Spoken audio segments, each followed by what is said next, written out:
Hi, welcome to Lessons with Troy.com. I'm Troy Brenningmeyer. Well, this lesson is chords in open D tuning for the resonator guitar or Dobro.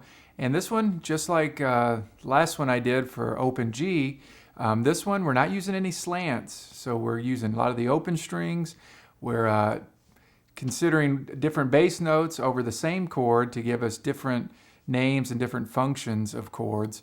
And we've got over 100 chords in this one, so we got a lot to learn. So let's jump right in and go ahead and print out your tab, and let's get going here with chords in open D tuning for the resonator guitar.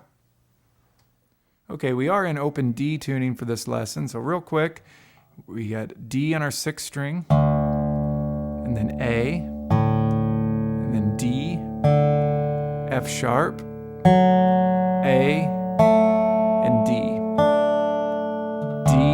A, D, F sharp, A, D.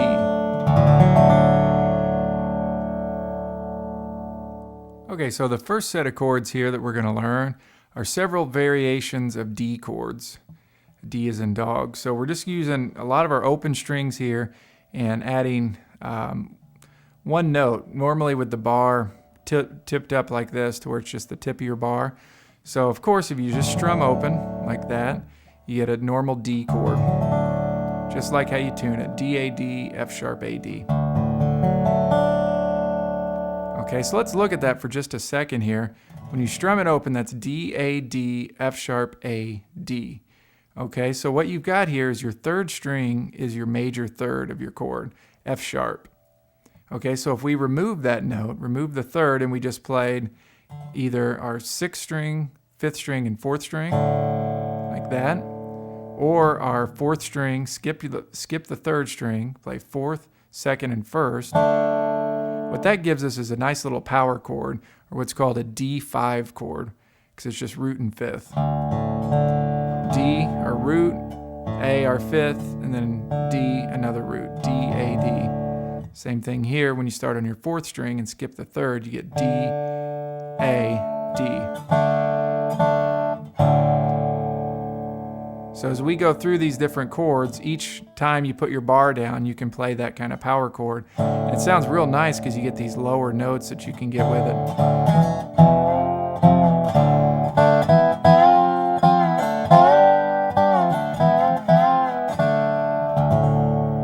Okay, so that's just avoiding that 3rd string there. Okay, and that's in measure 2. In measure 3, we've got a D add 9 chord. If we just bar here on our 4th string, 2nd fret. We're just adding that note E there. Okay, once again, that's 4th string, 2nd fret. Just tilt your bar up, and with the right hand there, I'm just using my thumb, just strumming it down. Okay, the next chord is a D sus4 chord. If we're on our 3rd string, 1st fret, tilt the bar up, just the tip of it. And what we're doing there is we're not playing a 3rd in the chord. We're not playing the major 3rd. Instead, we're moving it up here to the 1st fret, which is the note G, which is the 4th. And when you omit the 3rd and you substitute the 4th of your chord in there, that's what's called a sus4 chord. So we get D, A, D, G, A, D. And that's also a tuning called dadgad tuning if you were to, tune your resonator to that tuning. D, A, D, G, A, D. See how it wants to resolve? It's suspended there, the suspended 4th. It wants to resolve there to the major 3rd. Okay, the next one is a D6 chord if you're on your 2nd string, 2nd fret.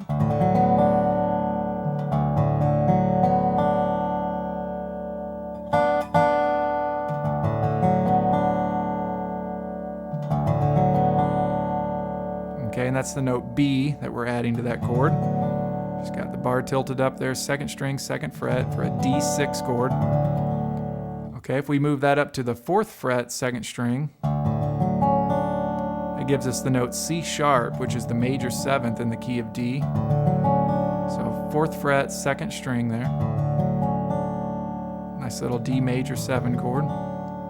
Okay, if we flatted that to a C natural, that gives us what's called a D7 chord. It's just a dominant 7th. D with a flatted 7th there, the C natural.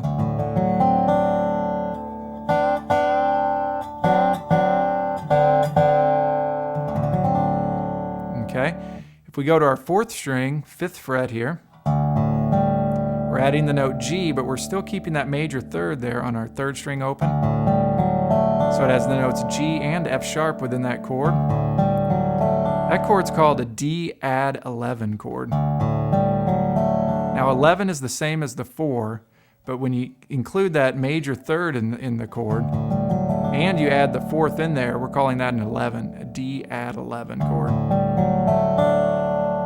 Okay, our last D chord there is a D minor chord, and that is there on your 3rd fret, 4th string, and you're going to omit this 3rd string, so don't play it, right? Don't play your 3rd string open, and then play your 2nd string to 1st string. So you can kind of use your thumb to play 6, 5, and 4, and then index plays 2nd string, middle plays 1st string. But what that gives us